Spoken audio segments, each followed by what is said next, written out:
지금 22번 메스로 우관상 동맥 입구 ECM 지점 절개하지 않으면 3분 안에 환자 사망합니다. 수술실 앞 모든 사람들이 얼어붙었습니다. 집도의의 손이 떨렸고 보조의사들은 숨을 멈췄습니다. 활력증 후 모니터에서 삐익삐익 경고음이 울려 퍼지는 긴박한 순간 그 말을 한 사람은 다름 아닌 70대 청소부 할머니였습니다. 지금 뭐 하는 거예요? 젊은 집도의가 고함을 질렀습니다. 당장 나가요. 하지만 할머니는 꿈쩍도 하지 않았습니다. 오히려 한 걸음 더 수술대 쪽으로 다가갔죠. 그 순간 급히 달려온 병원장이 수술실 문을 열며 외쳤습니다. 모두들 박 선생님 말씀대로 하세요. 박 선생님이요? 수술실 앞 모든 사람들의 고개가 청소부 할머니에게로 돌아갔습니다. 간호사들은 믿을 수 없다는 표정으로 서로를 쳐다봤고 집도인은 입을 떡 벌린 채 얼어붙었습니다. 박순덕 선생님은 제 은사이시고 30년 전 이 병원 심장외과 과장이셨습니다. 병원장의 떨리는 목소리가 수술실을 가득 채웠습니다. 아무도 믿을 수 없었습니다. 아침마다 복도를 닦고 쓰레기통을 비우던 그 할머니가 전설의 의사였다니요. 대체 무슨 일이 있었던 걸까요? 왜 최고의 의사가 청소부로 일하고 있었을까요? 그리고 30년 만에 다시 메스를 잡게 된 이유는 무엇일까요? 이 놀라운 이야기가 궁금하시다면 잠시만 구독 버튼을 눌러주세요. 평범해 보이는 사람들의 숨겨진 이야기를 매일 전해드립니다. 좋아요와 알림 설정도 부탁드립니다. 그럼 시간을 조금 되돌려 보겠습니다. 모든 것은 평범한 어느 날 새벽부터 시작됐습니다. 새벽 5시 서울 시내 한 대학병원 지하 직원 탈의실에서 박순덕은 파란색 청소복으로 갈아입었습니다.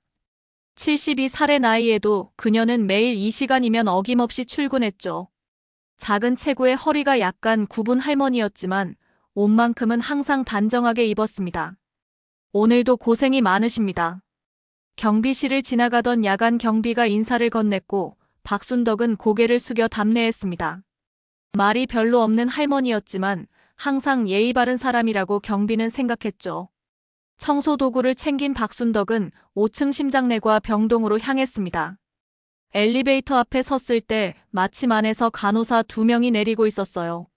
박순덕이 타려고 하자 그중 한 명이 손으로 막았습니다. 아줌마 계단 이용하세요. 청소도구 바퀴 자국 나면 어떡해요? 젊은 간호사의 말에 박순덕은 무거운 청소도구를 끌고 계단로 방향을 돌렸습니다. 죄송하다는 말도 나오지 않았지만 할머니는 늘 하던 대로 묵묵히 계단을 올라갔죠. 5층까지 올라가는 동안 숨이 차올랐지만 쉬지 않고 걸었습니다. 병동 복도에 도착한 박순덕은 창문을 열고 환기부터 시작했습니다. 그리고 걸레질을 하기 위해 물통에 물을 받으러 가는데 뒤에서 급한 발소리가 들렸어요. 쾅! 누군가 박순덕의 어깨를 거칠게 밀쳤습니다. 할머니가 비틀거리며 벽에 부딪혔지만 그 사람은 미안하다는 말 한마디 없이 그냥 지나갔죠. 30대 중반쯤 돼 보이는 의사 가운을 입은 남자였습니다. 명찰에는 심장외과 레지던트 김태준이라고 적혀 있었어요. 박순덕은 어깨를 주무르며 천천히 일어섰습니다. 아팠지만 표정 하나 바꾸지 않았죠. 물통을 들고 복도로 돌아와 걸레질을 시작했습니다. 1시간쯤 지났을까요? 박순덕이 복도 끝까지 청소를 마치고 돌아오는데 의사 휴게실에서 웃음소리가 들렸습니다. 문틈으로 보니 아까 그 김태준이 동료들과 커피를 마시고 있었어요. 야, 너 아까 복도에서 청소부랑 부딪힌 거 봤어? 응, 급했어. 근데 뭐 어때? 비키지도 않고 느릿느릿 가고 있잖아. 김태준은 웃으며 대수롭지 않게 말했습니다. 동료 의사들도 함께 웃었죠. 박순덕은 그 앞을 지나가며 고개를 숙였습니다. 그들의 눈에 청소부 할머니는 보이지도 않는 사람이었습니다. 오전 8시쯤 됐을 때였어요. 박순덕이 복도 창문을 닫고 있는데 김태준이 커피를 들고 걸어오다 누군가에게 전화를 받았습니다. 통화 내용이 마음에 들지 않았는지 그는 짜증스러운 표정을 지었죠. 그러다 손에 들고 있던 커피를 바닥에 쏟아버렸습니다. 철컥 찰랑. 종이컵이 바닥에 떨어지며 커피가 사방으로 튀었습니다. 박순덕의 청소복에도 몇 방울 튀었지만 그녀는 아무 말 하지 않았어요. 미안. 김태주는 형식적으로 말했지만 전혀 미안해 보이지 않았습니다. 오히려 발로 바닥에 커피를 가리키며 말했죠. 빨리 안 닦고 뭐해? 환자들 지나다니잖아. 반말이었습니다. 할머니는 72살이고 그는 35살이었지만 그에게 나이 따위는 중요하지 않았어요. 의사와 청소부라는 직업의 차이만 있을 뿐이었죠. 박순덕은 조용히 걸레를 들고 무릎을 꿇었습니다. 쏟아진 커피를 닦기 시작했죠. 김태주는 그 모습을 내려다보며 혀를 찼습니다. 요즘 청소부들도 불친절하다니까. 비키지도 않고. 그는 그렇게 중얼거리며 복도 저쪽으로 사라졌습니다. 박순덕은 여전히 아무 말 없이 바닥을 닦았어요. 커피 얼룩이 완전히 사라질 때까지 꼼꼼하게 닦았습니다. 그날 오전 내내 박순덕은 복도와 병실 앞을 청소했습니다. 의사들과 간호사들이 지나다니며 가끔 실례합니다라고 말하기도 했지만 대부분은 투명인간 취급을 했죠. 청소부는 그저 배경일 뿐이었습니다. 점심시간이 됐습니다. 박순덕은 지하 구내식당으로 내려갔어요. 직원 식당이었지만 청소부들은 한쪽 구석 테이블에만 앉을 수 있었습니다. 의사와 간호사들이 앉는 자리와는 멀리 떨어진 곳이었죠. 순덕 씨 오늘도 고생 많으셨어요. 같은 청소부 동료가 반갑게 인사했습니다. 박순덕은 작은 미소를 지으며 고개를 끄덕였어요. 말은 없었지만 동료는 이미 박순덕의 성격을 잘 알고 있었습니다. 과묵하지만 마음씨 좋은 할머니라고 생각했죠. 식사를 마치고 휴게실로 가던 박순덕은 복도에서 최수진 간호부장과 마주쳤습니다. 45세의 간호부장은 병원에서 꽤 높은 위치에 있었고 그만큼 고압적이기로 유명했어요. 아줌마 여기 왜 서 있어요? 직원 휴게실은 청소부는 못 들어가요. 간호부장의 차갑고 날카로운 목소리에 박순덕은 고개를 숙였습니다. 죄송합니다. 할머니는 그렇게 짧게 대답하고 돌아섰습니다. 최수진은 박순덕의 뒷모습을 잠깐 쳐다보다 휴게실 안으로 들어갔죠. 그녀의 눈에는 묘한 감정이 스쳤지만 금방 사라졌습니다. 박순덕은 계단 참에 앉아 잠시 쉬었습니다. 허리가 아팠지만 참을만 했어요. 72살의 몸으로 하루 8시간 청소 일을 하는 건 결코 쉽지 않았지만 할머니는 단 한 번도 불평하지 않았습니다. 오후에도 똑같은 일상이 이어졌습니다. 화장실 청소를 하고 쓰레기를 버리고 복도를 닦았죠. 그러다 오후 3시쯤 수술실 복도를 지나가게 됐습니다. 수술이 끝난 뒤 간호사들이 수술 도구를 정리하고 있었어요. 박순덕은 그 앞을 지나가다 무심코 수술 도구 트레이를 보게 됐습니다. 메스와 가위들이 반짝거리며 놓여 있었죠. 할머니의 눈빛이 잠깐 변했습니다. 마치 오래전 무언가를 기억하는 것 같은 눈빛이었어요. 하지만 그것도 잠깐 금방 원래의 무표정한 얼굴로 돌아왔습니다. 아줌마 거기 서 있으면 안 돼요. 젊은 간호사가 짜증스러운 목소리로 말했습니다. 박순덕은 죄송하다고 작게 말하며 비켜섰죠. 하루 일과가 끝날 무렵 박순덕은 마지막으로 로비를 청소했습니다. 사람들이 오가는 로비에서 할머니는 보이지 않는 사람처럼 조용히 걸레질을 했어요. 의사들이 퇴근하며 지나갔고 간호사들이 웃으며 대화를 나눴습니다. 그 누구도 청소부 할머니를 쳐다보지 않았습니다. 박순덕은 그저 배경일 뿐이었고 투명인간이었습니다. 하지만 할머니는 개의치 않는 듯 묵묵히 자기 일을 했습니다. 저녁 6시 퇴근 시간이 됐습니다. 박순덕은 청소도구를 정리하고 탈의실로 향했어요. 청소복을 벗고 평상복으로 갈아입은 할머니는 다른 청소부 동료들과 함께 병원을 나섰습니다. 내일 봐요, 순덕씨. 네, 조심히 가세요. 박순덕은 작게 대답하고 버스 정류장으로 걸어갔습니다. 허리가 아팠고 다리가 저렸지만 표정은 평온했어요. 마치 이 모든 게 당연한 일상인 것처럼 말이죠. 하지만 아무도 몰랐습니다. 이 조용하고 평범해 보이는 청소부 할머니에게 어떤 비밀이 숨겨져 있는지 말이에요. 시퀀스 2. 박순덕은 새벽 5시에 출근해서 청소도구를 챙겼어요. 오늘은 3층 응급실 쪽 복도를 맡게 됐습니다. 엘리베이터를 타려는데 또 간호사들이 손을 저었어요. 아줌마 다음 거 타세요. 우리 급해요. 문이 닫히고 박순덕은 다시 계단을 올라갔습니다. 어제와 똑같은 하루였죠. 3층에 도착해서 복도 청소를 시작했는데 응급실 쪽이 왁자지껄했어요. 보호자분들 여기서 대기하세요. 환자 이송합니다. 비켜주세요. 간호사들과 의사들이 분주하게 움직였습니다. 박순덕은 한쪽 구석에 몸을 바짝 붙이고 서서 그들이 지나가기를 기다렸어요. 아무도 할머니에게 고맙다는 말을 하지 않았습니다. 당연하다는 듯이 지나갔죠. 1시간쯤 청소를 하고 있을 때였어요. 누군가 박순덕에게 다가왔습니다. 할머니 혹시 괜찮으세요? 아까부터 허리를 계속 펴시던데. 20대 후반쯤 돼 보이는 젊은 남자 의사였어요. 명찰에는 응급의학과 전공의 강민수라고 적혀 있었습니다. 박순덕은 깜짝 놀라 고개를 들었죠. 아, 네, 괜찮습니다. 정말요? 얼굴이 안 좋아 보이시는데. 잠깐 앉아서 쉬세요. 강민수는 복도 의자를 가리켰습니다. 박순덕은 난처한 표정을 지었어요. 근무 시간에 앉아서 쉬면 안 되거든요. 아니에요, 정말 괜찮아요. 그래도 물이라도 드세요. 강민수는 자판기로 가더니 생수 한 병을 뽑아왔습니다. 박순덕에게 건네며 웃었죠. 할머니 매일 새벽부터 고생이 많으세요. 제가 맨날 보거든요. 할머니는 당황스러웠습니다. 이 병원에서 일한 지 벌써 10년이 넘었지만 의사가 청소부에게 이렇게 친절하게 대하는 건 처음이었어요. 감사합니다. 박순덕은 조용히 물병을 받았습니다. 강민수는 환하게 웃으며 자기 일을 하러 갔어요. 할머니는 그 뒷모습을 잠시 바라보다 작은 미소를 지었습니다. 하지만 그 미소는 오래가지 못했어요. 점심시간 무렵 복도를 지나가는데 김태준이 또 나타났거든요. 그는 후배 의사 2명과 함께 걸어오고 있었습니다. 선배님, 어제 수술은 어떻게 됐어요? 그냥 그랬어. 근데 마취과에서 실수를 해가지고 시간이 좀 걸렸지. 김태준은 자기 잘못은 하나도 없다는 듯이 말했습니다. 그러다 앞에서 걸레질하고 있는 박순덕을 발견했죠. 또 너네? 그는 짜증스럽게 혀를 찼습니다. 매일 같은 시간에 왜 여기서 청소를 해? 사람들 다니는 시간 피해서 하면 안 돼? 박순덕은 고개를 숙였어요. 죄송합니다. 됐고 빨리 치워.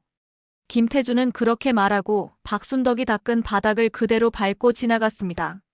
신발 자국이 선명하게 남았죠. 후배 의사들도 따라 지나가며 키득거렸어요.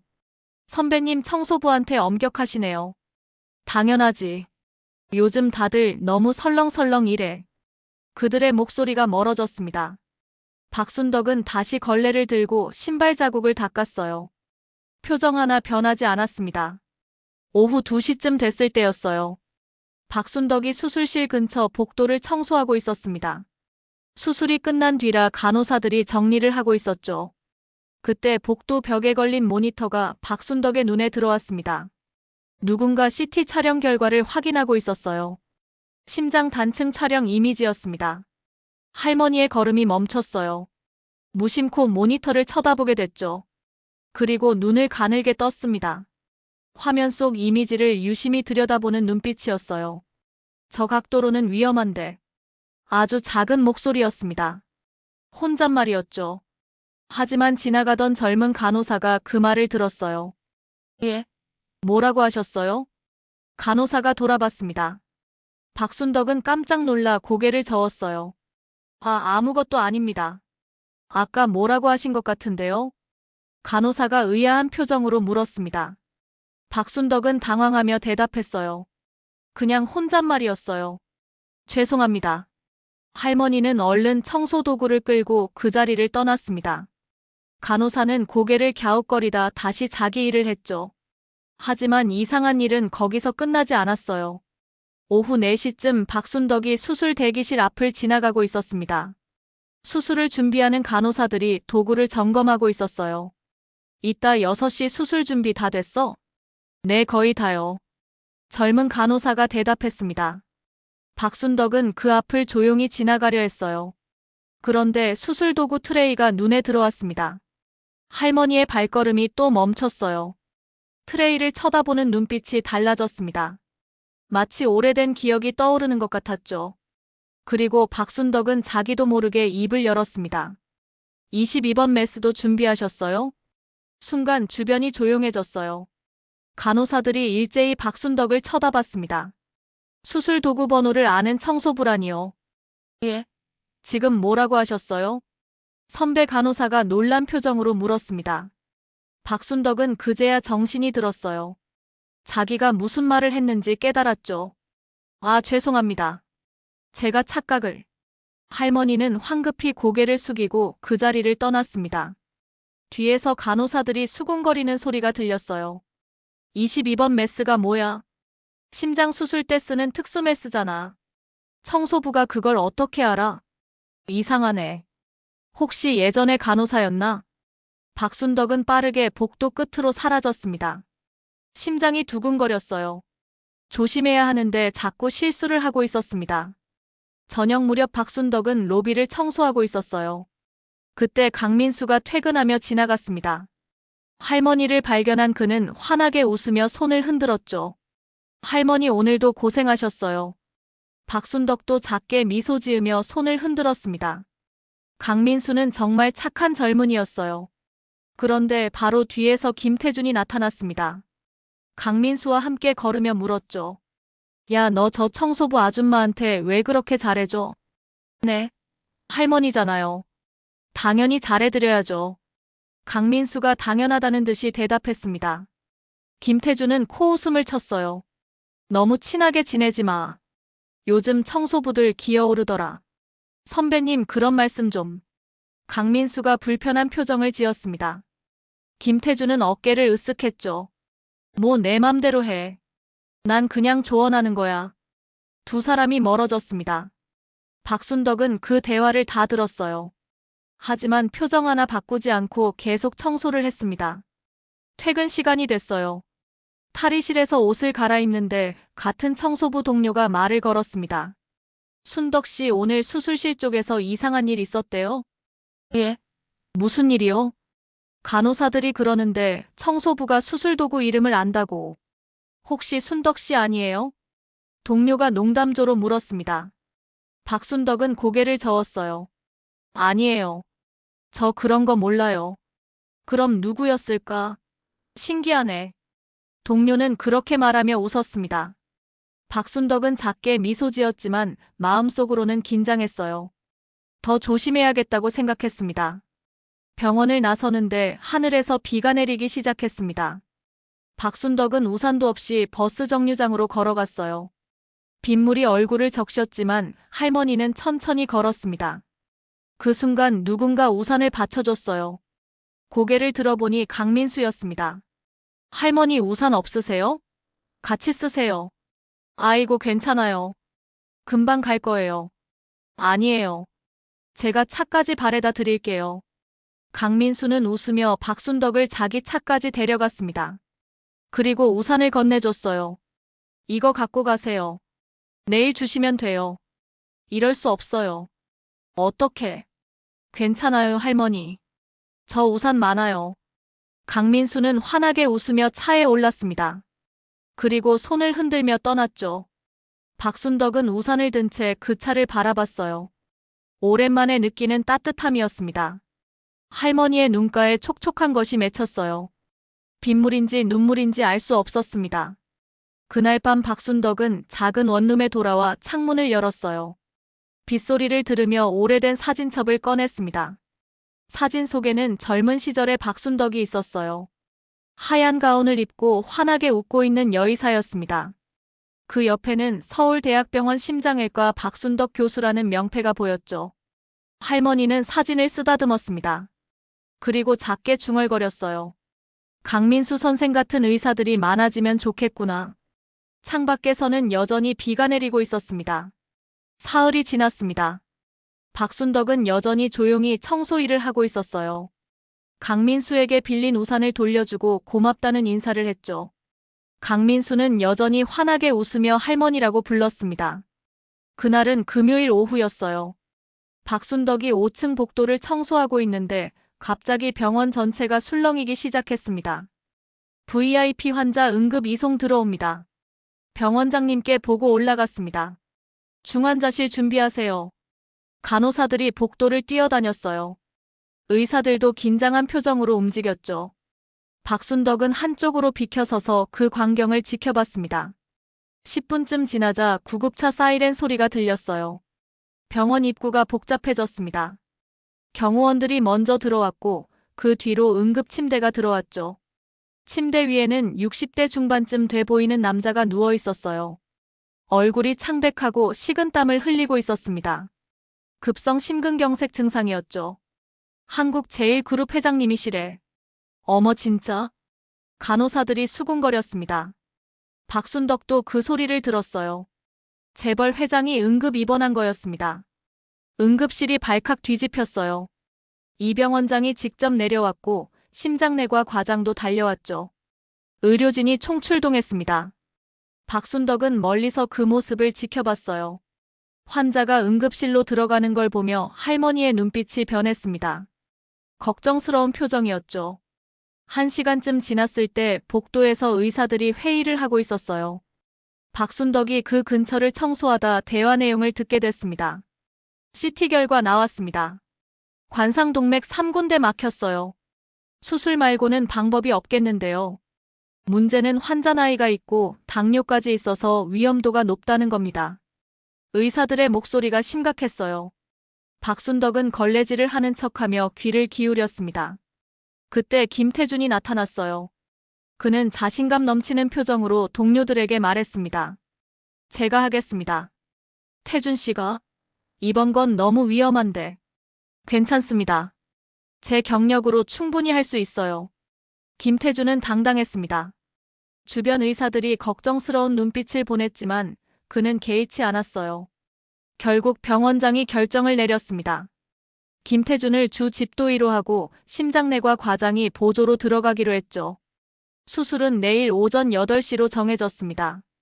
소식이 병원 전체에 퍼졌어요. 간호사들과 의사들이 모두 긴장했습니다. 재벌 회장의 수술이니 실수가 있어선 안 됐죠. 박순덕도 그 소식을 들었어요. 할머니는 청소를 멈추고 잠시 생각에 잠겼습니다. 그리고 수술실이 있는 6층으로 올라갔어요. 6층 복도는 이미 분주했습니다. 간호사들이 수술 준비를 하고 있었죠. 박순덕은 구석에서 조용히 청소를 시작했어요. 수술 도구를 점검하는 소리가 들렸습니다. 할머니는 무심코 그쪽을 쳐다봤어요. 젊은 간호사들이 트레이를 확인하고 있었습니다. 내일 수술 정말 중요한 거래. 실수하면 큰일 나. 김태준 선생님 잘하시겠지? 글쎄 자신감은 넘치시는데 솔직히 좀 걱정돼. 간호사들의 대화가 계속됐어요. 박순덕은 그 말을 들으며 표정이 어두워졌습니다. 저녁이 됐어요. 박순덕은 수술실 근처 복도를 마지막으로 청소하고 있었습니다. 그때 벽에 걸린 모니터가 또 눈에 들어왔죠. 환자의 CT 촬영 결과가 화면에 떠 있었어요. 박순덕의 발걸음이 멈췄습니다. 화면을 자세히 들여다보는 할머니의 눈빛이 달라졌어요. 심장 이미지를 보며 박순덕의 얼굴이 굳어졌습니다. 뭔가 걱정스러운 표정이었죠. 그리고 아주 작게 중얼거렸어요. 이건 일반적인 접근법으로는 힘든데. 하지만 이번에도 혼잣말이었습니다. 주변에 아무도 없었죠. 할머니는 잠시 더 화면을 바라보다 고개를 저었어요. 그리고 복도 끝으로 걸어갔습니다. 뒤돌아보며 수술실 문을 한참 쳐다봤죠. 걱정이 가득한 눈빛이었습니다. 바로 그때 강민수가 나타났어요. 할머니 아직도 안 가셨어요? 와, 내 마지막 정리하고 있었어요. 박순덕이 놀라 대답했습니다. 강민수는 할머니의 표정을 보며 물었죠. 할머니 얼굴이 안 좋으신데 어디 아프세요? 아니에요, 괜찮아요. 정말요? 뭔가 걱정되는 일 있으신 것 같은데. 강민수는 정말 세심한 사람이었어요. 박순덕의 작은 표정 변화도 놓치지 않았습니다. 할머니는 잠시 망설이다 조심스럽게 물었어요. 저기 내일 수술 있다면서요? 아, VIP 환자 수술요? 네, 맞아요. 집도의가 김태준 선생님이라던데 괜찮을까요? 박순덕의 질문에 강민수가 고개를 갸웃했습니다. 할머니는 어떻게 그걸 아세요? 아, 복도에서 의사 선생님들 대화하시는 거 들었어요. 아, 그렇구나. 솔직히 저도 좀 걱정돼요. 태준 선배님 실력은 있으신데 너무 자신만만하셔서. 강민수가 솔직하게 말했습니다. 그리고 한숨을 쉬었죠. 환자분이 위험한 상태거든요. 당뇨도 있고 혈관 상태도 안 좋고. 근데 태준 선배님은 별로 안 걱정하시는 것 같아요. 박순덕은 고개를 끄덕였어요. 역시 자기 생각이 맞았습니다. 그래도 잘 되겠죠? 할머니가 조심스럽게 물었습니다. 강민수는 웃으며 대답했어요. 물론이죠. 우리 병원 최고잖아요. 할머니 걱정 마세요. 하지만 그의 웃음에는 약간의 불안함이 섞여 있었습니다. 박순덕도 그걸 느꼈죠. 그럼 저 이만 가볼게요. 네, 할머니 조심히 들어가세요. 강민수가 손을 흔들었습니다. 박순덕도 작게 손을 흔들고 복도를 걸어 나갔어요. 엘리베이터를 기다리는데 김태준이 동료 의사들과 함께 지나갔습니다. 그는 여전히 자신만만한 표정이었어요. 내일 수술 완벽하게 끝낼 거야. 그럼 병원장님이 나를 정식 전문의로 추천하실 거고. 와, 대단하다, 태준아. 당연하지. 내 실력이면 충분해. 김태준의 목소리가 복도에 울렸습니다. 박순덕은 그 뒷모습을 보며 미간을 찌푸렸어요. 저 자신감이 문제였습니다. 의사에게 자신감은 필요하지만 과시는 위험했죠. 특히 생명이 걸린 수술에서는 말이에요. 박순덕은 병원을 나섰습니다. 밤하늘을 올려다보며 한숨을 쉬었어요. 내일 무사히 끝나면 좋을 텐데. 할머니의 작은 중얼거림이 밤바람에 흩어졌습니다. 다음 날 새벽 박순덕은 평소보다 일찍 병원에 도착했어요. 새벽 4시 반이었습니다. 아직 아무도 출근하지 않은 시간이었죠. 할머니는 6층으로 올라갔습니다. 수술실 근처 복도는 조용했어요. 박순덕은 벤치에 앉아 수술실 문을 바라봤습니다. 1시간쯤 지나자 간호사들이 출근하기 시작했어요. 수술 준비가 시작됐습니다. 의료진이 하나둘 모였죠. 박순덕은 복도 청소를 시작했어요. 하지만 눈은 계속 수술실 쪽을 향했습니다. 7시 30분 환자가 수술실로 들어갔습니다. 경호원들이 복도를 지켰고 병원장도 직접 나와 있었어요. 김태준이 자신 있는 걸음으로 수술실로 들어갔습니다. 뒤따라 심장내과 과장과 마취과 의사들이 들어갔죠. 수술실 문이 닫혔어요. 빨간 불이 켜지며 수술 중이라는 표시가 떴습니다. 박순덕은 복도 구석에 서서 그 문을 바라봤어요. 마음이 불안했습니다. 뭔가 잘못될 것 같은 느낌이 들었죠. 할머니는 걸레를 꽉 쥐었습니다. 그리고 작게 기도했어요. 부디 아무 일 없기를. 하지만 박순덕의 불안한 예감은 틀리지 않았습니다. 수술이 시작되고 1시간쯤 지났을 때 수술실 안에서 경고음이 울리기 시작했거든요. 복도에 있던 사람들이 긴장했어요. 뭔가 문제가 생긴 게 분명했습니다. 박순덕의 얼굴이 하얗게 질렸습니다. 삑삑삑. 수술실 안에서 울리는 경고음이 복도까지 들렸습니다. 박순덕은 걸레를 떨어뜨렸어요. 손이 떨렸습니다. 무슨 일이야? 환자 상태가 안 좋은가 봐. 복도에 있던 경호원들이 술렁였습니다. 병원장도 긴장한 표정으로 수술실 문 앞으로 다가갔죠. 수술실 안은 아수라장이었어요. 환자의 혈압이 급격히 떨어지고 있었습니다. 김태준의 얼굴에서 땀이 비오듯 흘러내렸죠. 혈압 70에 40입니다. 심박수 떨어지고 있어요. 간호사들의 다급한 목소리가 수술실을 채웠습니다. 김태준은 당황한 표정으로 환자의 심장을 들여다봤어요. 이상한데 분명히 막힌 혈관 뚫었는데. 선생님, 여기 좀 보세요. 보조의사가 급하게 소리쳤습니다. 김태준이 그쪽을 보는 순간 얼굴이 하얗게 변했어요. 관상동맥 박리였습니다. 혈관 내벽이 찢어지며 피가 새어나오고 있었죠. 김태준이 수술 중에 발견하지 못한 거였습니다. 이거. 김태준의 목소리가 떨렸어요. 손도 떨렸습니다. 이건 예상하지 못한 상황이었죠. 김 선생님, 어떻게 하실 겁니까? 심장내과 과장이 날카롭게 물었습니다. 하지만 김태준은 대답하지 못했어요. 머릿속이 하얘졌습니다. 선생님. 간호사가 다시 소리쳤습니다.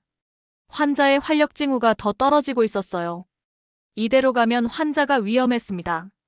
복도에서 박순덕은 수술실 문에 귀를 기울이고 있었어요. 안에서 들리는 소리들이 심상치 않았습니다.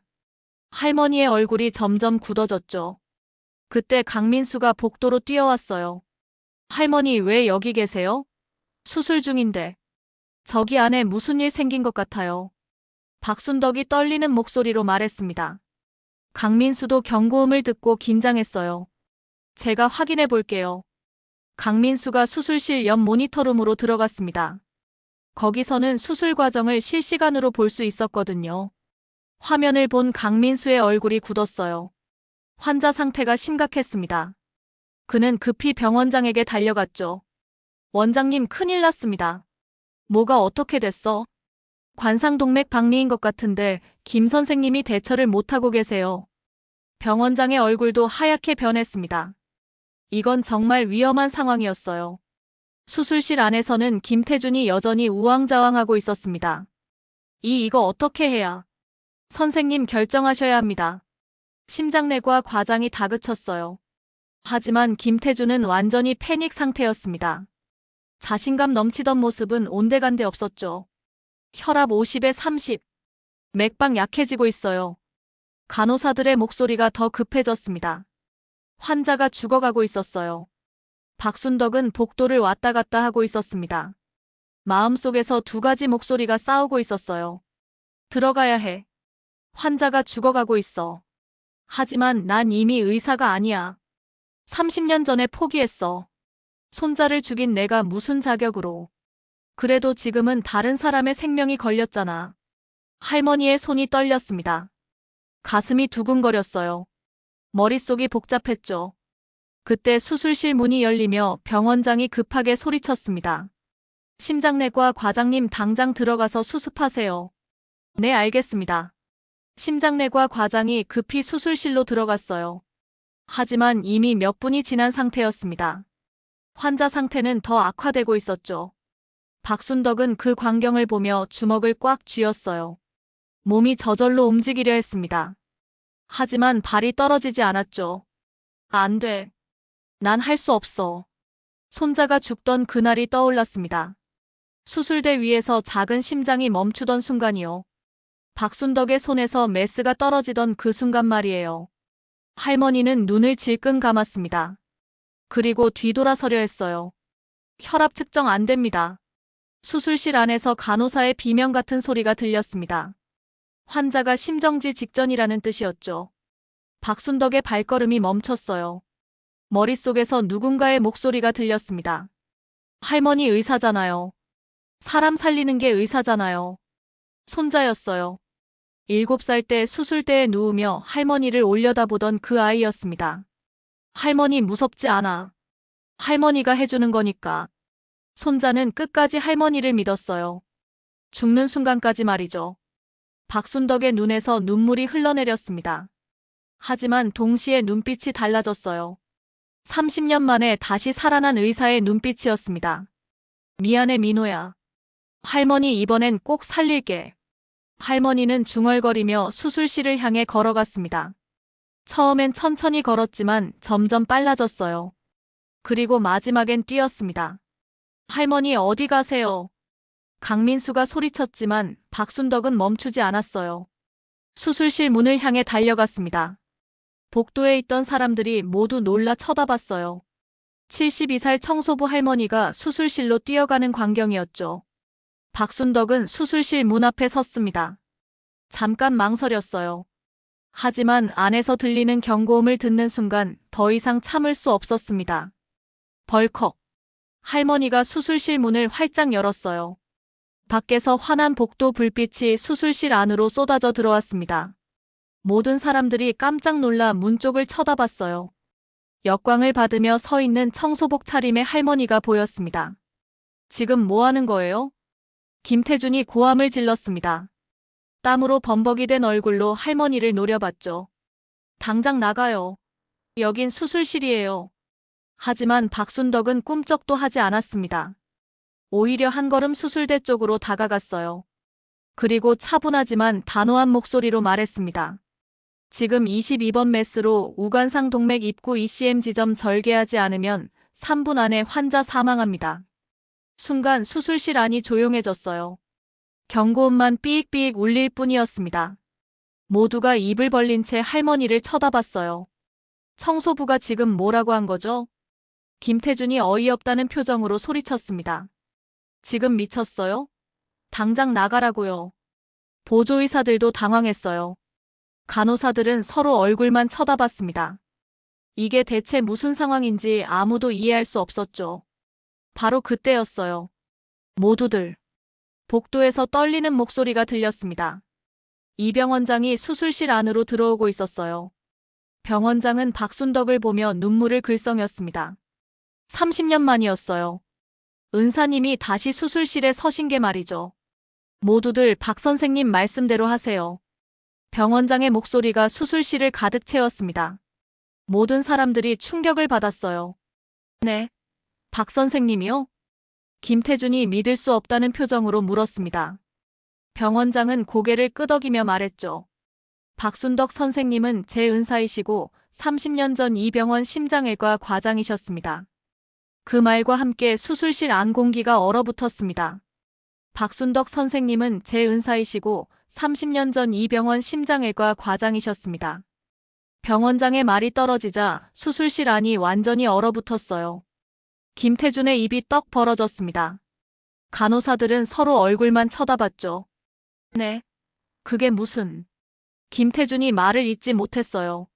매일 복도에서 마주쳤던 그 청소부 할머니가 심장외과 과장이었다고요? 그때 나이 많은 수석 간호사가 입을 벌렸습니다. 설마 골든 핸드 박순덕 선생님이세요? 수석 간호사의 떨리는 목소리에 수술실이 또 한 번 술렁였어요. 골든 핸드라는 별명을 모르는 사람은 없었거든요. 30년 전 한국 최고의 심장외과 의사였습니다. 손끝에서 기적이 나온다고 해서 골든 핸드라고 불렸죠. 수많은 생명을 구했고 제자들을 길러냈습니다. 하지만 어느 날 갑자기 사라졌어요. 아무도 이유를 몰랐습니다. 그저 전설로만 남았죠. 그 전설이 지금 청소복을 입고 수술실에 서 있었습니다. 병원장이 다시 입을 열었어요. 환자 살릴 시간 3분도 안 남았습니다. 박 선생님 부탁드립니다. 박순덕은 고개를 끄덕였어요. 그리고 수석 간호사에게 말했습니다. 가운 주세요. 네, 선생님. 수석 간호사가 얼른 수술 가운을 가져왔어요. 박순덕이 청소복 위에 가운을 걸쳤습니다. 30년 만에 입는 수술 가운이었죠. 장갑을 끼는 할머니의 손이 약간 떨렸어요. 하지만 곧 안정을 찾았습니다. 그리고 수술대 앞으로 걸어갔죠. 22번 메스 주세요. 박순덕의 목소리는 차분했습니다. 하지만 그 속에는 30년 경력의 무게가 실려 있었어요. 간호사가 메스를 건넸습니다. 박순덕이 메스를 받아드는 순간 수술실 안 모든 사람들의 시선이 그 손에 쏠렸어요. 72살의 주름진 손이었습니다. 하지만 메스를 잡는 순간 그 손은 흔들림 없이 안정적이었죠. 김 선생님 보조 들어오세요. 박순덕이 김태준을 불렀습니다. 김태준은 얼떨떨한 표정으로 자리를 옮겼어요. 집도의에서 보조로 밀려난 거였습니다. 창피했어요. 분했습니다. 하지만 환자가 죽어가고 있었어요. 자존심을 부릴 때가 아니었죠. 박순덕은 환자의 심장을 들여다봤습니다. 관상동맥 박리 부위가 선명하게 보였어요. 김태준이 놓쳤던 바로 그 부분이었습니다. 우간상동맥 입구에서 ECM 지점 보이시죠? 저기 박리가 생겼습니다. 박순덕이 설명하자 모두 그쪽을 쳐다봤어요. 정말로 혈관 내벽이 찢어져 있었습니다. 일반적인 스텐트로는 해결이 안 됩니다. 직접 봉합해야 해요. 하지만 선생님, 그 부위는 접근이 너무 어렵습니다. 심장내과 과장이 말했어요. 박순덕은 작게 미소 지었습니다. 어렵긴 하죠. 하지만 불가능하진 않아요. 그리고 메스를 들었습니다. 30년의 공백이 무색하게 손은 정확했어요. 마치 어제까지 수술했던 것처럼 자연스러웠죠. 메스가 혈관에 닿았습니다. 아주 조심스럽게 찢어진 부위를 절개했어요. 피가 쏟아져 나왔지만 박순덕은 당황하지 않았습니다. 흡입 더 세게요. 네, 선생님. 간호사가 바로 반응했습니다. 박순덕의 지시는 명확했고 간결했어요. 오랜 경험에서 나오는 자신감이었죠. 6대0 봉합 싸주세요. 박순덕이 손을 내밀었습니다. 간호사가 봉합사를 건넸어요. 할머니는 그걸 받아들고 찢어진 혈관을 봉합하기 시작했습니다. 수술실 앞 모든 사람들이 숨을 죽이고 지켜봤어요. 72살의 손이 혈관을 꿰매고 있었습니다. 한 땀 한 땀이 완벽했어요. 흔들림이 없었습니다. 젊은 의사들도 저렇게는 못할 정도로 정확했죠. 김태주는 옆에서 그 광경을 보며 입을 다물 수 없었어요. 자기가 그토록 무시하던 청소부 할머니가 이렇게 대단한 의사였다니요. 김 선생님, 여기 좀 잡아주세요. 박순덕이 조용히 말했습니다. 김태준이 얼른 손을 내밀었어요. 할머니의 지시를 따르며 보조를 했죠. 땀이 비 오듯 흘러내렸습니다. 긴장 때문인지 부끄러움 때문인지 알 수 없었어요. 10분쯤 지났을까요? 박순덕이 마지막 봉합을 마쳤습니다. 혈관 봉합 완료했습니다. 지혈 확인하세요. 네, 선생님. 지혈 잘 되고 있습니다. 간호사가 기쁜 목소리로 대답했어요. 정말로 출혈이 멈추고 있었습니다. 혈압 올라갑니다. 심박수 정상으로 돌아오고 있어요. 간호사들의 목소리가 밝아졌습니다. 환자 상태가 안정을 찾고 있었어요.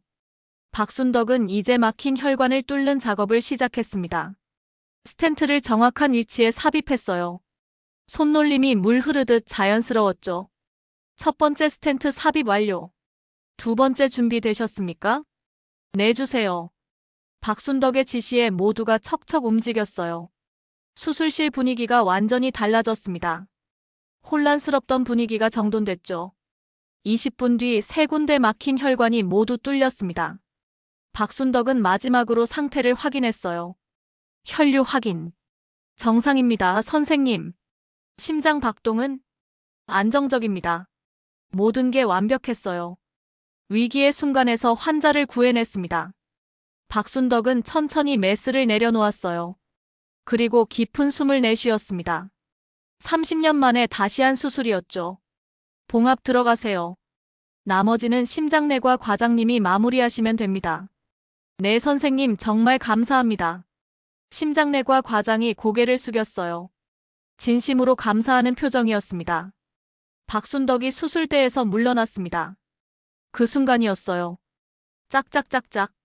수술실 안에서 박수 소리가 터져나왔습니다. 간호사들이 먼저 시작했고 의사들이 따라했죠. 모두가 박순덕에게 박수를 보냈어요. 청소복 위에 수술 가운을 입은 72살 할머니에게 말이죠. 김태준도 박수를 쳤습니다. 고개를 숙인 채로요. 부끄러웠어요. 창피했습니다. 하지만 동시에 감사했죠. 자기 실수로 죽을 뻔한 환자를 살려주셨으니까요. 병원장이 박순덕에게 다가왔습니다. 눈물을 글썽이며 말했어요. 선생님, 정말 감사합니다. 아니에요, 원장님. 전 당연한 일을 했을 뿐입니다. 박순덕은 담담하게 대답했어요. 그리고 장갑을 벗었습니다. 수술실 문 밖에서는 경호원들과 직원들이 모여 있었어요. 문이 열리자 모두 긴장한 얼굴로 쳐다봤죠. 병원장이 나와서 말했습니다. 수술 성공했습니다. 그 말에 복도가 환호성으로 가득 찼어요. 경호원들이 안도의 한숨을 쉬었고 간호사들이 기뻐했죠. 강민수는 복도 구석에서 그 광경을 보고 있었어요. 할머니가 수술실에서 나오는 걸 기다리고 있었습니다. 박순덕이 나왔어요. 수술 가운을 벗고 다시 청소복 차림이었습니다.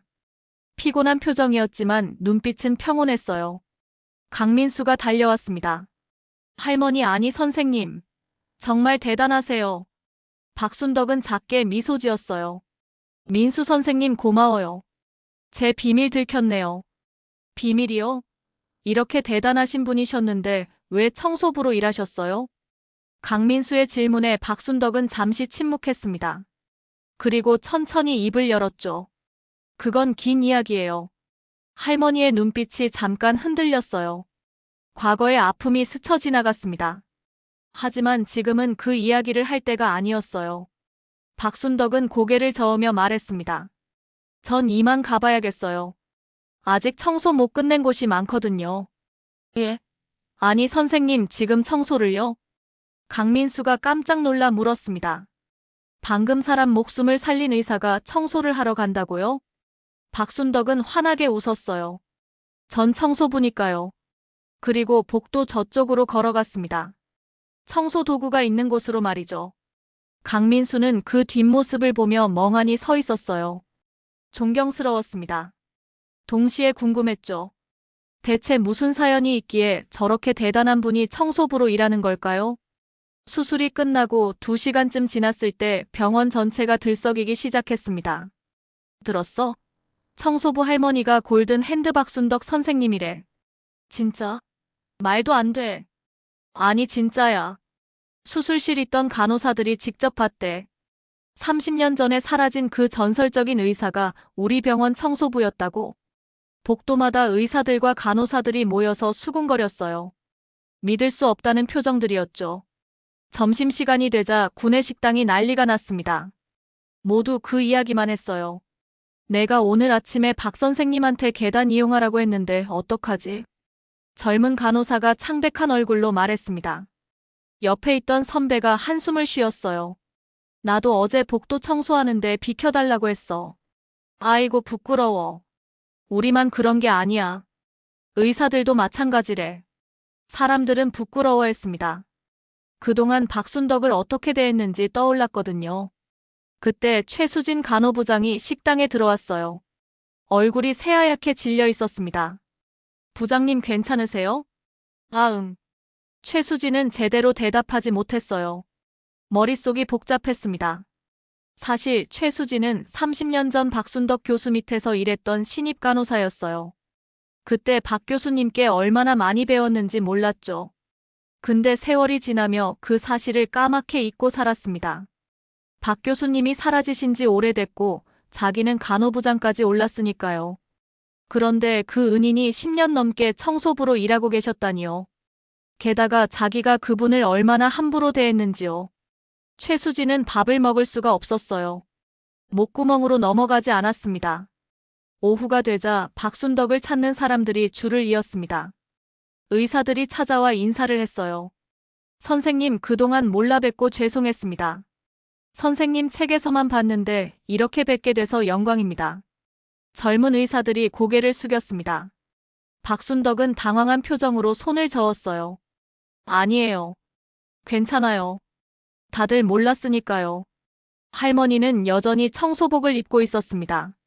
수술 가운을 벗고 나서 바로 청소일로 돌아갔거든요. 그 모습을 본 의사들은 더 부끄러웠어요. 환자 목숨을 살리고도 당연하다는 듯이 청소를 하는 모습이 존경스러웠습니다. 오후 3시쯤 김태준이 나타났습니다. 박순덕이 3층 복도를 청소하고 있을 때였어요. 선생님. 김태준이 조심스럽게 불렀습니다. 박순덕이 고개를 들었어요. 김 선생님. 저 말씀드릴 게 있습니다. 김태준은 심호흡을 했어요. 그리고 깊이 고개를 숙였습니다. 정말 죄송합니다. 그동안 제가 너무 무례하게 굴었습니다. 진심이었어요. 김태준의 목소리가 떨렸습니다. 제가 얼마나 오만했는지 오늘 깨달았습니다. 선생님을 청소부라고 무시하고 함부로 대했습니다. 정말 부끄럽습니다. 박순덕은 조용히 들었어요. 그리고 작게 미소 지었습니다. 고개 드세요, 김 선생님. 선생님. 누구나 실수는 합니다. 중요한 건 그걸 깨닫는 거예요. 박순덕의 따뜻한 목소리에 김태준의 눈가가 붉어졌어요. 오늘 수술에서 많이 배웠습니다. 제가 얼마나 부족한지 알았어요. 선생님, 제발 가르쳐 주십시오. 제자로 받아주세요. 김태준이 무릎까지 꿇으려 했어요. 박순덕이 얼른 그를 붙잡았습니다. 그러지 마세요. 일어나요. 선생님. 김 선생님은 실력 있는 의사예요. 다만 조금 더 겸손하면 됩니다. 환자 앞에서 의사는 항상 배우는 자세여야 해요. 박순덕의 말에 김태준이 고개를 끄덕였습니다. 눈물을 닦으며 일어났죠. 명심하겠습니다, 선생님. 그날 저녁 뉴스에 속보가 떴습니다. 30년 전 사라진 전설의 명예 골든 핸드 박순덕 선생님이 대학병원 청소부로 일하다 재벌 회장 목숨 구해. 기사가 나가자 병원 앞에 기자들이 몰려들었어요. 박순덕 선생님 인터뷰 부탁드립니다. 왜 청소부로 일하셨습니까? 다시 의사로 복귀하실 계획이신가요? 카메라 플래시가 터졌습니다. 하지만 박순덕은 고개를 저으며 병원 안으로 들어갔어요. 죄송합니다. 인터뷰는 사양하겠습니다. 선생님 잠깐만요. 기자들이 따라오려 했지만 경비가 막았습니다. 박순덕은 그대로 병원 안으로 사라졌죠. 이틀 뒤 VIP 환자가 중환자실에서 일반 병실로 옮겨졌어요. 수술이 성공적이었습니다. 환자 가족들이 박순덕을 찾았습니다. 회장의 부인과 자녀들이 와서 무릎을 꿇었어요. 선생님, 저희 아버지 살려주셔서 정말 감사합니다. 목숨의 은인이십니다. 그들은 눈물을 흘리며 감사를 표했어요. 그리고 거액의 사례금을 내밀었습니다. 하지만 박순덕은 손을 저었습니다. 받을 수 없어요. 선생님, 제발 받아주십시오. 전 의사니까 당연한 일을 했을 뿐입니다. 환자 건강하게 회복하시는 게 제일 큰 보답이에요. 박순덕은 끝까지 거절했어요. 가족들은 결국 돈 대신 깊이 절을 하고 돌아갔습니다. 일주일이 지났습니다. 병원은 여전히 그 이야기로 시끄러웠어요. 하지만 박순덕의 일상은 크게 바뀌지 않았습니다. 여전히 새벽 5시에 출근했어요. 청소복을 입고 복도를 닦았죠.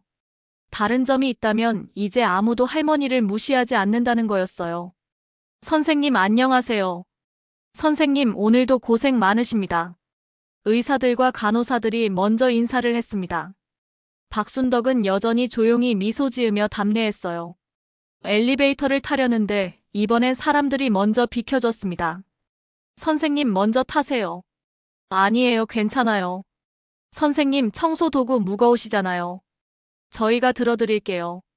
젊은 의사들이 청소 도구를 대신 들어줬어요. 박순덕은 손사래를 쳤지만 그들은 계단까지 함께 올라갔습니다. 휴게실 앞을 지나가는데 최수진 간호부장이 나왔어요. 박순덕과 눈이 마주쳤습니다. 최수진은 잠시 망설이다 다가왔어요. 선생님 죄송합니다. 네. 30년 전 선생님 밑에서 일했던 간호사 최수진입니다. 그땐 신입이었어요.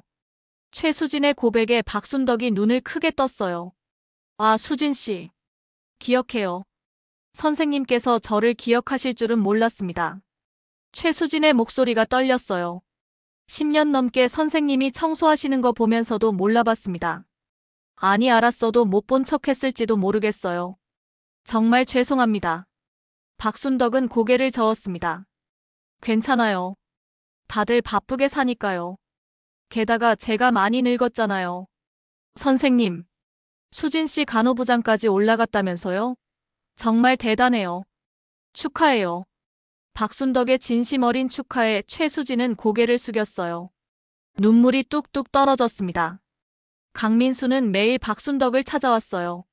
점심을 같이 먹고 이야기를 나눴죠. 할머니 아니 선생님. 정말 궁금한 게 있어요. 뭐가요? 왜 청소부로 일하세요? 다시 의사로 돌아가시면 안 되나요? 강민수의 질문에 박순덕은 잠시 침묵했습니다. 창밖을 바라보는 눈빛이 깊어졌어요. 민수 선생님 사람은 누구나 짊어지고 가는 짐이 있어요. 짐이요? 네. 어떤 짐은 평생 내려놓을 수 없어요. 그래서 그 짐과 함께 사는 법을 배워야 하죠. 박순덕의 목소리가 잔잔했습니다.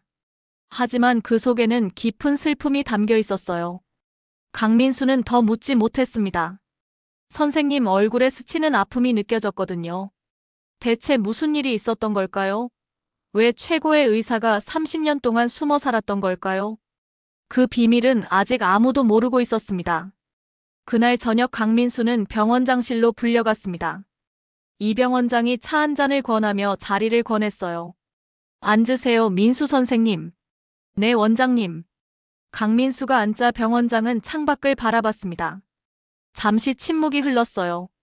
박 선생님 이야기가 궁금하죠? 네, 솔직히 그렇습니다. 강민수가 조심스럽게 대답했어요. 병원장은 깊은 한숨을 쉬었습니다.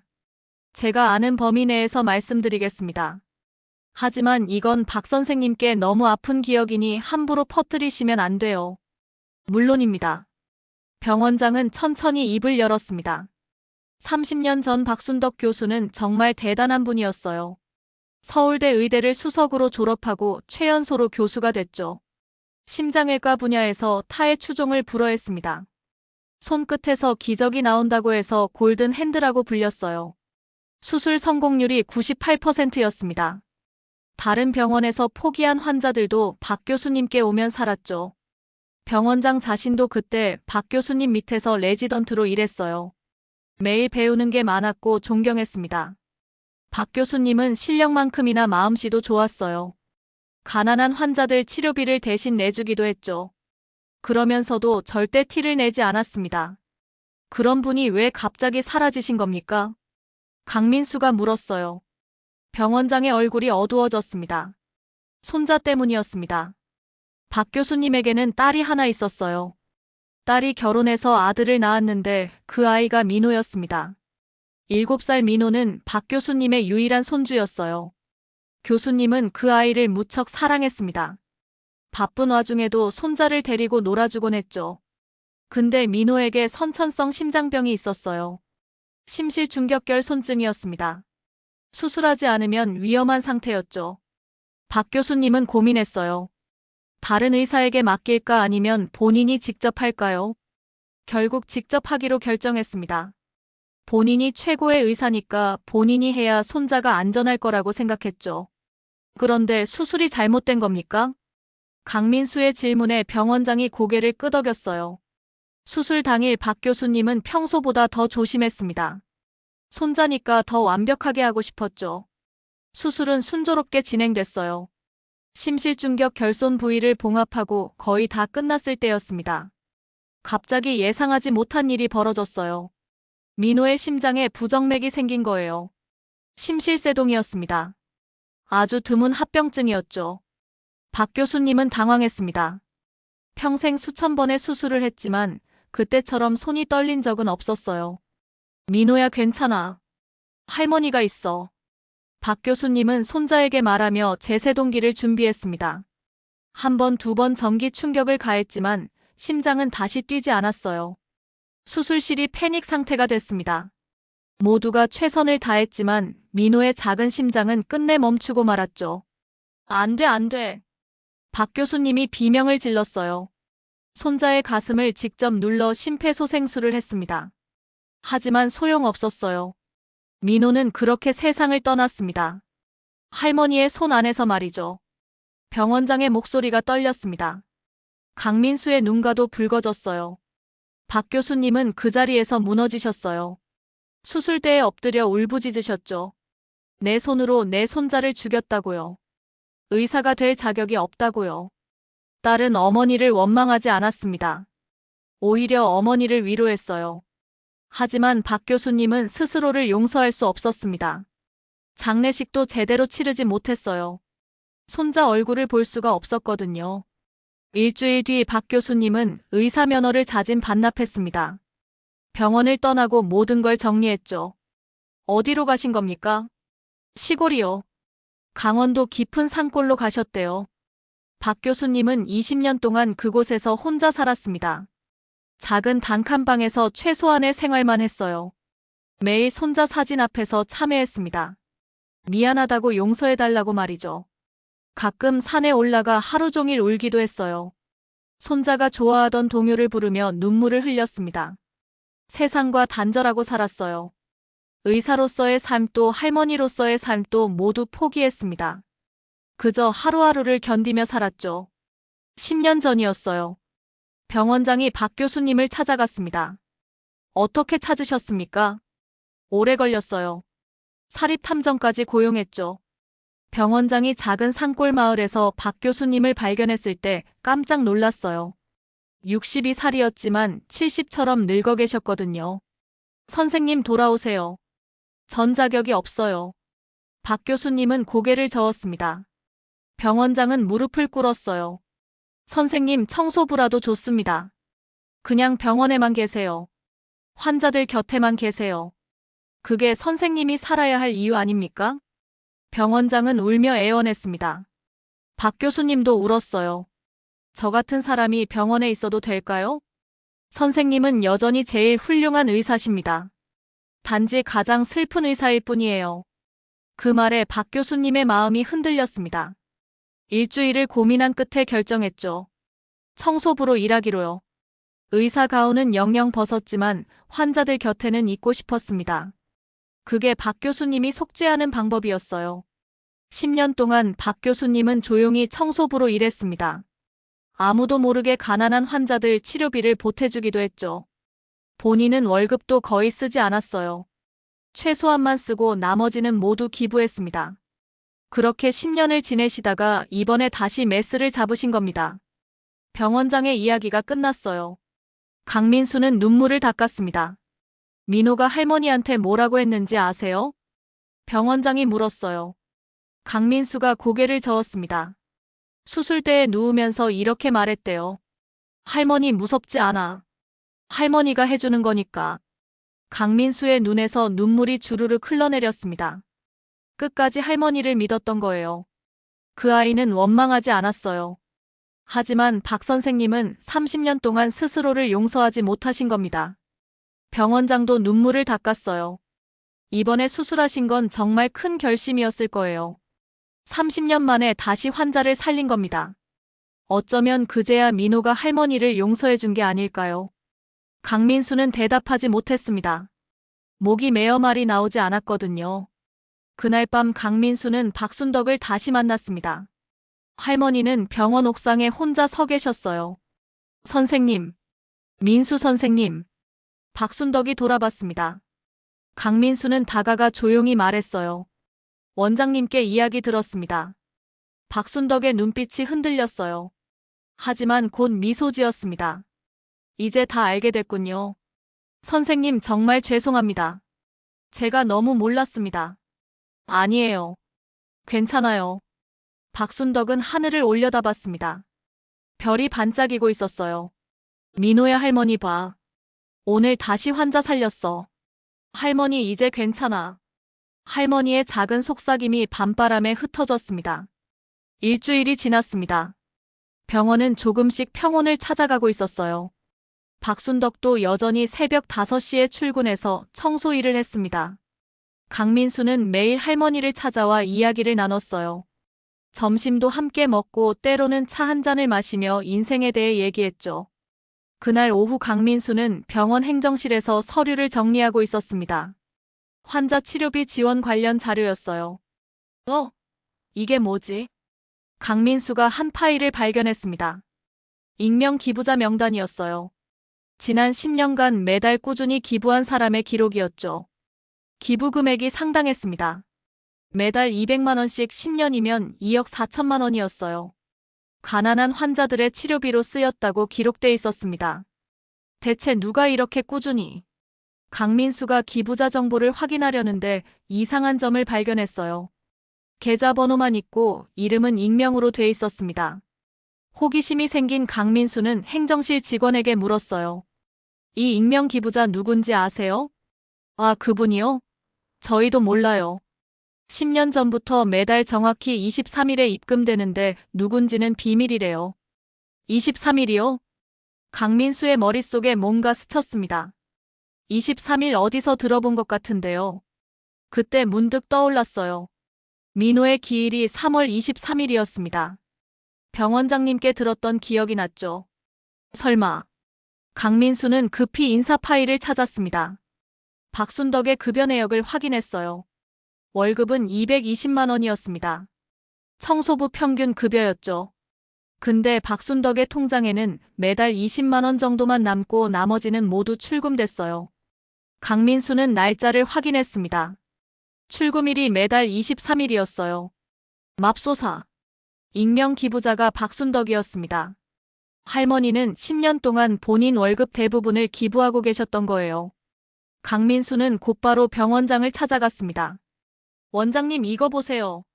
서류를 본 병원장도 눈이 커졌어요. 박 선생님이 그동안 내 10년 동안 거의 전 재산을 기부하신 겁니다. 두 사람은 말을 잇지 못했습니다. 박순덕은 청소부 월급으로 최소한만 쓰고 나머지는 모두 환자들을 위해 썼던 거예요. 본인은 작은 원룸에서 검소하게 살면서 말이죠. 병원장이 결심한 표정으로 일어났습니다. 이제 그만 모시고 와야겠어요. 네. 박 선생님을 제자리로요. 이틀 뒤 병원은 긴급 이사회를 열었습니다. 안건은 하나였어요. 박순덕을 명예교수로 추대하는 것이었습니다. 만장일치로 통과됐습니다. 이사진 모두가 찬성했어요. 병원장이 직접 박순덕을 찾아갔습니다. 할머니는 평소처럼 복도를 닦고 계셨죠. 선생님 잠깐 시간 되시나요? 네, 원장님. 병원장실로 온 박순덕 앞에 병원장이 서류를 내밀었어요. 선생님, 저희 병원 명예교수로 모시고 싶습니다. 원장님, 그건 젊은 의사들을 가르쳐 주세요. 선생님의 경험과 지혜가 필요합니다. 그리고 다시 환자들을 살려주세요. 병원장의 진심 어린 부탁이었습니다. 박순덕은 잠시 침묵했어요. 원장님 고맙습니다. 하지만 전 괜찮아요. 선생님, 전 이미 제자리를 찾았어요. 청소부로 환자들 곁에 있는 게 제가 있어야 할 곳입니다. 박순덕은 조용히 미소 지었습니다. 의사 가운보다 이 청소복이 더 편해요. 화려한 수술실보다 조용한 복도가 더 좋고요. 환자들 곁에서 이렇게 있는 게 제 속죄고 또 제 행복입니다. 병원장의 눈가가 붉어졌어요. 다만 원장님. 네, 선생님. 필요할 때는 부르세요. 제가 도울 수 있다면 언제든 달려오겠습니다. 그것만으로도 충분해요. 박순덕의 대답에 병원장은 고개를 끄덕였습니다. 더 이상 설득하지 않았어요. 선생님의 선택을 존중하기로 했죠. 한 달이 흘렀습니다. 박순덕의 일상은 다시 평범해졌어요.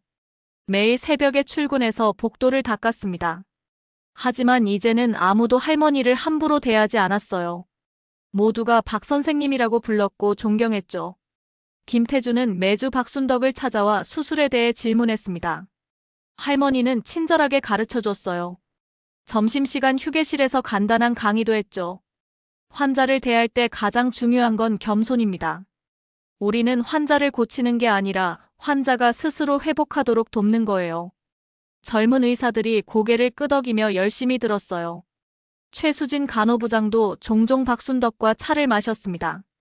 30년 전 이야기를 나누며 추억했죠. 강민수는 여전히 매일 할머니를 찾아왔어요. 이제는 진짜 손주처럼 챙겼습니다. 어느 날 아침 박순덕은 평소보다 일찍 병원에 도착했어요. 새벽 4시 30분이었습니다. 조용한 복도를 걸으며 창문을 열었어요. 시원한 바람이 들어왔습니다. 할머니는 주머니에서 작은 사진을 꺼냈어요. 7살 민호가 환하게 웃고 있는 사진이었습니다. 민호야, 할머니 봐. 요즘 할머니 괜찮아. 박순덕은 사진을 쓰다듬었어요. 아직도 내 생각하면 가슴이 아프지만 이젠 견딜만해. 환자들 곁에 있으니까 내가 용서해 준 것 같아. 할머니의 눈가에 미소가 번졌습니다. 할머니 이제 행복해. 의사든 청소부든 상관없어. 사람 곁에 있는 게 중요한 거더라. 그걸 이제 알았어. 아침 해가 떠올랐어요. 복도에 따뜻한 햇살이 쏟아졌습니다. 박 선생님. 멀리서 강민수가 손을 흔들며 다가왔어요. 오늘도 할머니를 보러 일찍 출근한 거였죠. 박순덕은 사진을 주머니에 넣고 환하게 미소 지었습니다. 그리고 강민수를 향해 손을 흔들었어요. 민수 선생님, 오늘도 일찍 왔네요. 할머니 건강하셔야 제가 안심하죠. 두 사람이 함께 웃었습니다. 복도에 웃음소리가 퍼졌어요. 박순덕은 다시 청소도구를 들었습니다. 오늘도 복도를 닦을 거예요. 환자들이 편안하게 다닐 수 있도록 말이죠. 할머니는 생각했습니다. 사람은 누구나 인생에서 넘어질 수 있다고요. 중요한 건 다시 일어나는 거라고요. 그리고 다시 일어났을 때 어떤 모습으로 살아갈 것인가가 진짜 중요하다고요.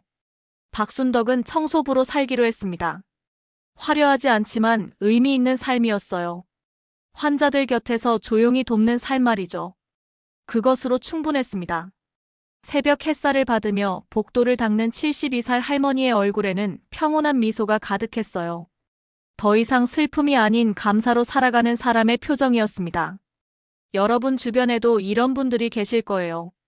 평범해 보이지만 놀라운 이야기를 품고 사는 사람들요. 그러니 누구도 겉모습만 보고 판단하지 마세요. 모든 사람에게는 존중받을 이유가 있으니까요. 그리고 넘어졌다면 다시 일어나세요. 중요한 건 어떻게 다시 시작하느냐니까요. 오늘도 묵묵히 자기 자리를 지키는 모든 분들께 박순덕 할머니의 이야기를 전합니다. 당신도 충분히 아름답습니다.